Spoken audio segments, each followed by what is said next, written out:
that, we'll get started. I'd like to introduce our board chair, Steve Cavezza.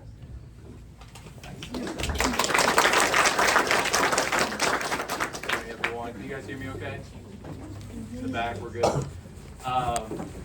Parents will appreciate this. I have two young boys, 5 and 7, and I can't leave the house without them asking me where I'm going and why. And it really makes you be succinct and simple in your explanation, and also your purpose, so they can understand.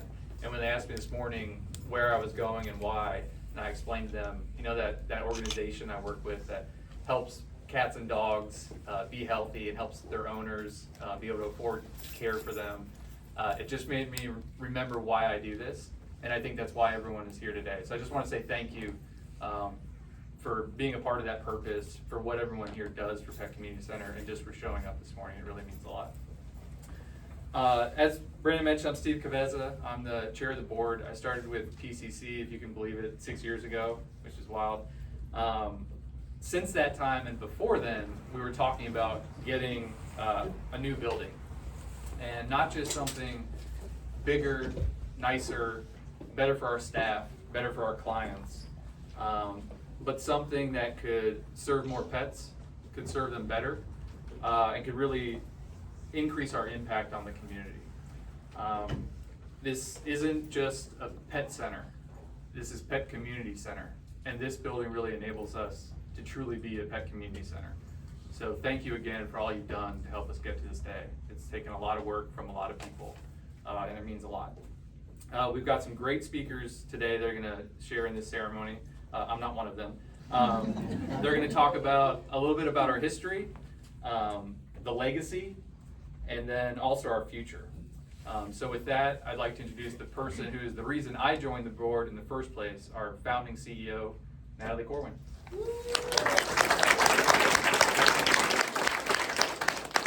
Good morning. Thank you all for being here today. Wow, this has been a long time in coming, so very exciting. I think back to our humble beginnings, we trapped cats and put them in our garages, Jordan and Beth and Anna and Carrie, who's probably not here today, but we got started. In 2006, I learned a pretty startling statistic. 15,000 animals a year were going into Metro Animal Care and Control, which is just down the street from us now. And more than 80% of them were not making it out alive.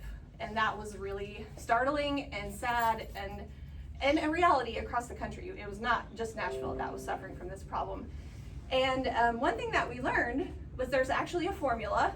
Some really smart people in other cities have figured this out, that if you take the human population and do a little bit of math, there's a certain number of surgeries that you can provide, spay-neuter surgeries, that will reduce shelter intake in your community, and that will in turn help save lives. And so we had no money and no track record and just nothing to go on, but we knew we had this formula and we knew that we could get started. Annie Lou actually did a video for us in the beginning to help us get started. And so we took that information and just got started. And I remember at the end of 2011, when we first started, our first program was in October. And at our last board meeting of the year, we were like, we helped 100 animals. It was like such a big deal. And we were like super celebrating. And then at the end of last year, I believe that Pet Community Center has served over 110,000 animals.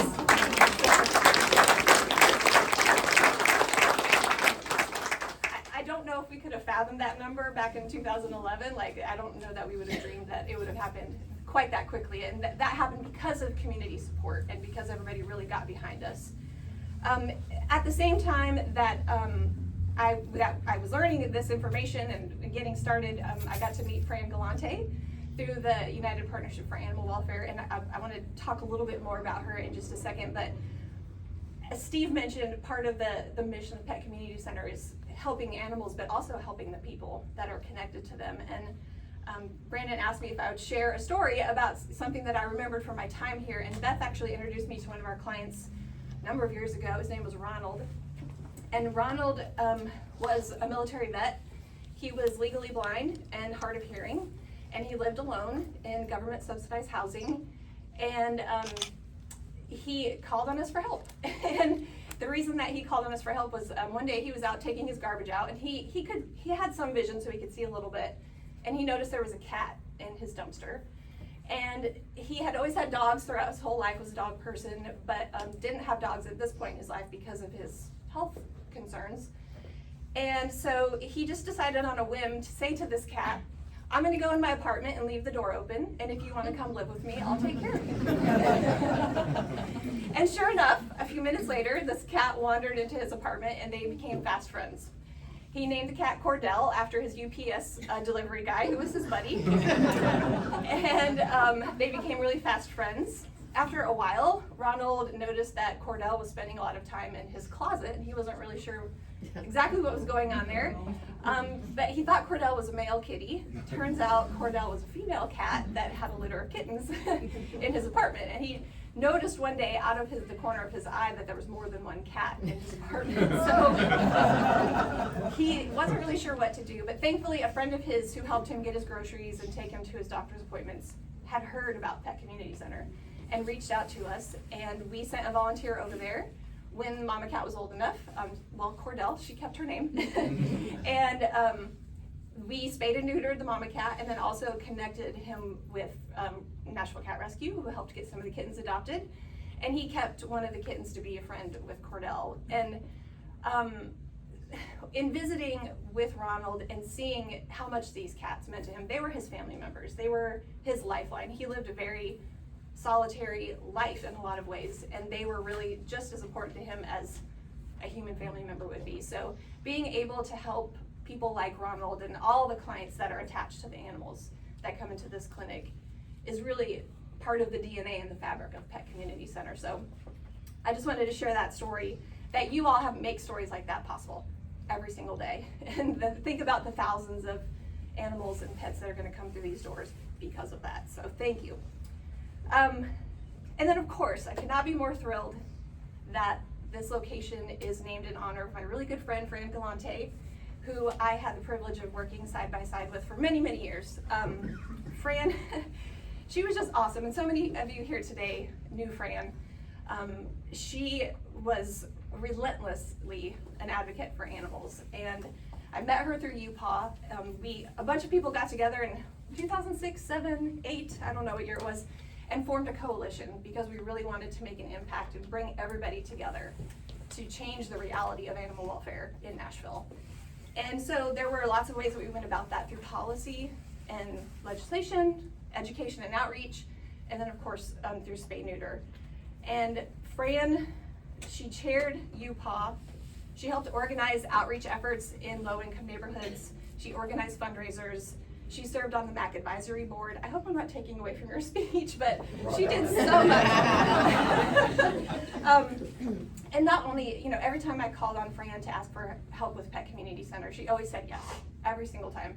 And not only PCC, it was Nashville Humane and MAC and Agape and many, many other organizations in our community. And in our time, and Anna Henley can attest to this, during our time in UPAW, we faced a lot of setbacks, like gut-wrenching, heartbreaking, bash your head against the wall kind of setbacks.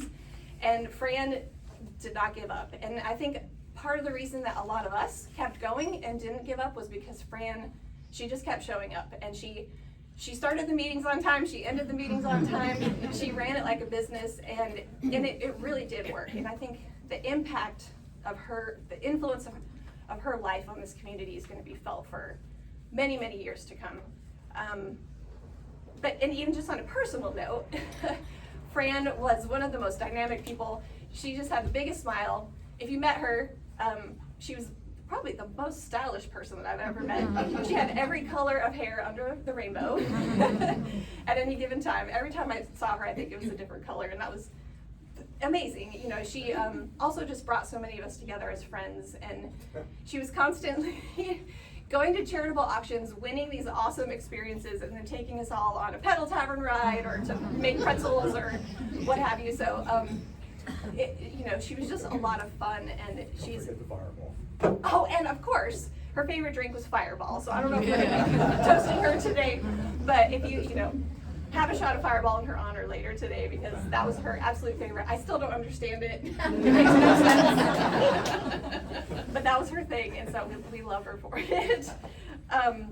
But she was such a great friend and just such an awesome person, a one-of-a-kind person. You'll never meet anybody else like Phran Galante ever. And so I'm just so thrilled that we get to honor her and her legacy through this building. So thank you all for being here, and I'm gonna pass it over to Joe.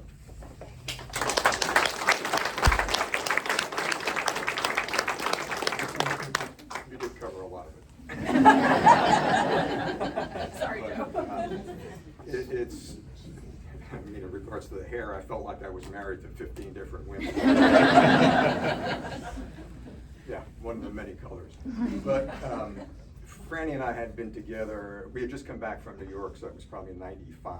And for the 10 years we were together, Fran was not leading an activity. She was not involved in anything on a civic level. And then when we came back, she started watching the news. And she started seeing puppy mills and started checking, as you did, with a group of other women about the euthanasia rates. And for those of you that don't know my wife, she was black or white, no gray. So either you were helping animals or you were hurting animals. If you were on this side, so Fran, I came home one night and she had these binders. And I said, what is that? She said, these are Metro codes. I said, for what? She said, animals. You can't believe this stuff. So she started digging into it. And as you said, I mean, I've always marveled at how she just jumped into this with both feet. And Emmy knows too, because Emmy did the same thing. There were a group of more women than men that really led this fight. And it wasn't just about raising money, it was about changing the law. And it was about making penalties for people that had bad behavior at the same time. The night before she was honored at the Pet Community Center event, she was running her lines, and we had been doing it. Fran was a theater major, so there was lots of prep to this. So we were going through it, and it was well done, but I said to her, you know, the thing I'm missing here is, why have you done this for 22 years? And that was the line. Animals cannot speak for themselves, so we have to speak for them. And I said, there's nothing else you gotta say. People don't get that, but there was one other line that she closed with. Instead of saying, party on, it was bark on. So, I mean, that's really, I think if Fran had had her choice, we probably would have been out on a farm and just had foster animals everywhere, but really she was not a person that shied away from something when she really felt passionate about it. And I can tell you, I dropped below the passion level when it came to animals, but she was totally in. And I think that she did it in such a way, bringing that passion along with the other women that joined her, that it was hard to resist. But again, it was years, if not decades, to where we really had made the progress that she was kind of satisfied with. Also, I would tell you that she had to be convinced to accept that award. She didn't really see what she had done because she felt it was a community, and that's really what she was about. And so she was more nervous than I think I've ever seen her. And at the same time, when it was over, I remember when she said bark on, I saw that smile come up, and I knew she's really happy this happened. And I know she'd be really happy here seeing this. And it's, I was telling Debbie before, it's emotional for me to see this. And really, Franny's friends and the idea of this came out. Debbie and I met with Natalie a few months after Franny passed. And I said, what can we do to help? And first thing that happened was pandemic. And Natalie was going, look, we've got some problems here, and that's where Franny's Friends was born, to provide a link or a bridge, if you will. And then the second thing was really trying to come up with the idea about how do people remember Franny, and the idea of naming the building was what came out of it. Took us a while to get there, but it was certainly worthwhile. And I know that she would be surprised that this is going on, but she'd be honored at the same time. There's no doubt she's smiling down upon us. And I hope that you realize that we still have ways to go, and Franny's Friends was created, and that you will join it and support the work of the PCC, because it is certainly something that I'm passionate about, and we continue to carry on our legacy, and I thank you all for being here.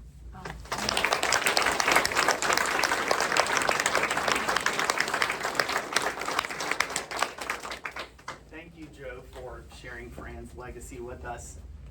For those who know her, they know that she was a true champion for animals everywhere. Animals just like, we're gonna try something here, like Lily here.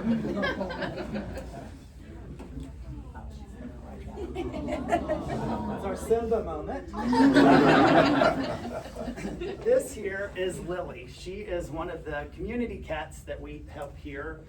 Thousands of community cats every year, just like Lily, come to Pet Community Center. She's a little bit of a special case in that she got here a few weeks ago, severely underweight, and had a pretty significant wound on her back foot. So while she was getting fattened up for surgery and getting ready for care, Lily has actually found her way into a foster home. So Lily's path looks a little bit different than maybe some of the other community cats that come through here, but what is not unique to Lily, or unique about any of the animals that come through here, is that she represents the underlying strength of the human-animal bond, and that is the core of our mission here at Pet Community Center, to make sure that everyone who wants to enjoy and know the love of a pet, that is a possibility for them. So we are so happy she is here, and we are so happy you are here, because we envision a world where all pets have access to affordable, quality care, and the Phran Galante Center for Pet Wellness only empowers us to build upon that mission. So.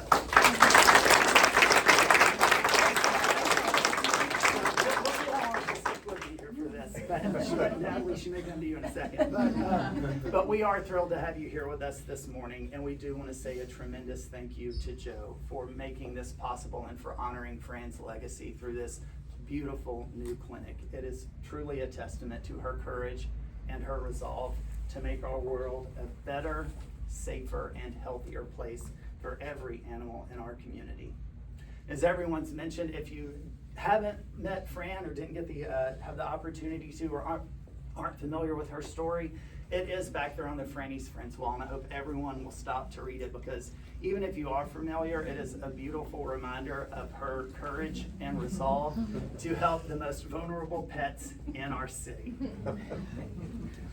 So, Joe, on behalf of the staff and the board, we are honored to carry on Fran's legacy through our work here, and we vow, as Fran would say, to continue to speak for those who can't speak for themselves. Thank you. We would also like to say a heartfelt thank you to all our donors who are here. As you tour the clinic in just a moment, you'll see others who have graciously supported the opening of our clinic, and we are very grateful for their generosity. It would not have happened without them. There are dozens of supporters whose names are Franny's Friends, who you will see on the wall back there. Would not happen without them. And then there are so many folks present today, community partners, fellow advocates, civic leaders, and our friends who have played a role in us getting to this momentous occasion. And for that, we say thank you. Thank you for believing that every pet deserves access to quality care, and recognizing that spay-neuter is our most powerful solution for ending pet homelessness. We could not do this without you, and what's most exciting is this is the beginning of a new era for Pet Community Center here in this building.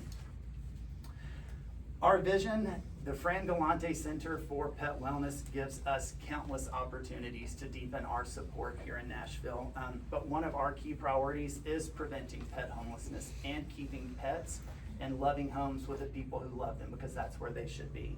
So that was part, I think, certainly part of Fran's vision and Natalie's motivation for Pet Community Center, and we are now poised to tackle that problem like never before.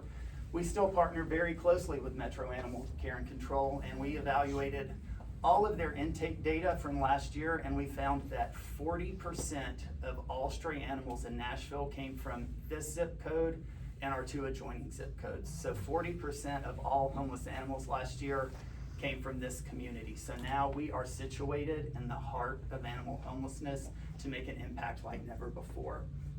So we are going to continue that focus on diverting shelter intakes and making sure pet ownership is both a possibility and a privilege for everyone in our community. So how can we do that? At more than 5,400 square feet, the Phran Galante Center for Pet Wellness is nearly 3 times the size of our former clinic. It's insane, right? I can tell you, if you never made it to the old clinic, go drive down Trinity Road and just take a look, Trinity Lane and over on Richard G. Adams Boulevard and take a look. It's night and day for sure. But once this new clinic is fully operational, it will allow us to increase our surgery capacity by nearly 4,000 animals a year. And that includes more surgeries for community cats like Lily. All told, that is the equivalent of preventing approximately another 20,000 unwanted puppies and kittens each year.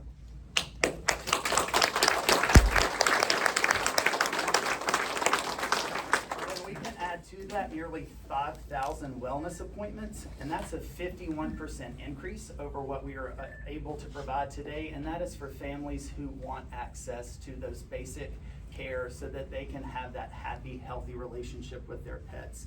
Because then increases in both surgeries and wellness will also mean that we can do more for the hundreds of families that are in our Pets for Life program. And those are folks that live in underserved and overlooked pockets of our community that deserve the same access to vet care as everyone in this room. And that's what we're here to do, is to provide that. So, and then we also have started a food program that is on track to deliver 160,000 meals this year to community members who are looking for nutritional support for their family. So ultimately, again, our mission is to strengthen the human-animal bond through accessible care and support services. And our vision for the Phran Galante Center for Pet Wellness is to do more for our community, to save more lives, expand our services, and break down those barriers to care so that, again, pet ownership should be a privilege for everyone and not just the privileged. So we are so thankful to have you all here today. Again, Joe, we are so grateful to you and to all of our supporters who have enabled this growth, because we are ecstatic about everything we will accomplish here. We hope that you, once you take a tour through here, that you will be as excited as we are about the incredible difference that this clinic can make here in our community. Because with your continued support, we can do more. I think we would all agree that pets are family, and that providing loving care to all pets should be possible for everyone. So again, that's what we're here to make possible. So cheers to the future, and I would ask if we could christen the Phran Galante Center for Pet Wellness with a tremendous round of applause. We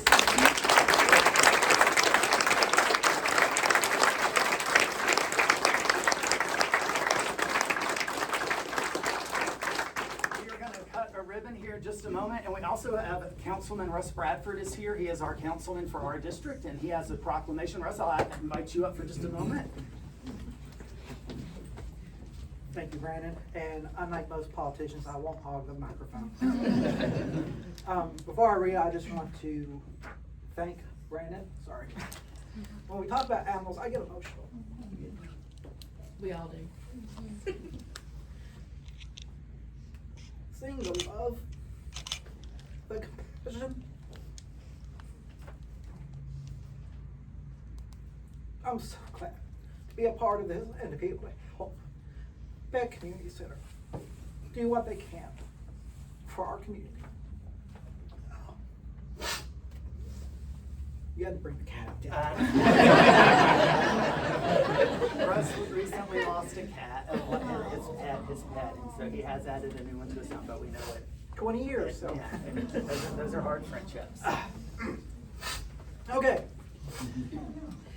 I'm here to present a proclamation recognizing the dedication of the Phran Galante Center for Pet Wellness.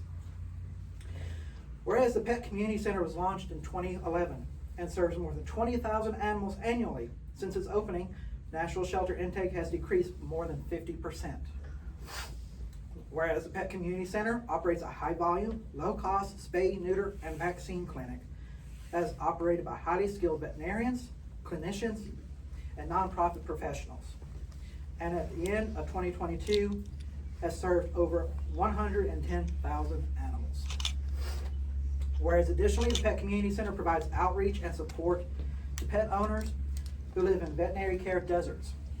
The work seeks to lower pet homelessness rates, lower shelter euthanasia rates, and improve public health and quality of life in neighborhoods across Davidson County.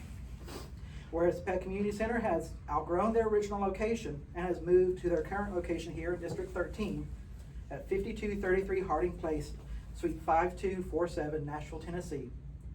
And whereas the new location comes with a new name, and Pet Community Center will now be known as the Phran Galante Center for Pet Wellness. Directing the new center is their new Chief Executive Officer, Mr. Brendan Dyce, former chair of Friends of Metro Animal Care and Control. Now, therefore, I, Russ Bradford, District 13 Council Member of the Metropolitan Government of Nashville and Davidson County, do hereby recognize and celebrate the dedication of the Phran Galante Center for Pet Wellness and offer their best wishes for many more years of continued success.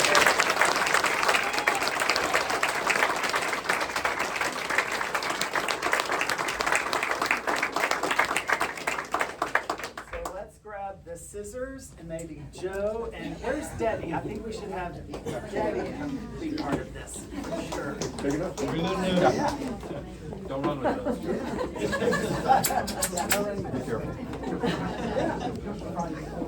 So I say, yeah, we want Do I need to. to get on the other side? So that, Oh, yeah. other ribbon. Yeah, go under the ribbon so we'll be able to see. Yeah. Try not to block everyone. Then we'll put Joe and Debbie in the middle. Let's not fight about this.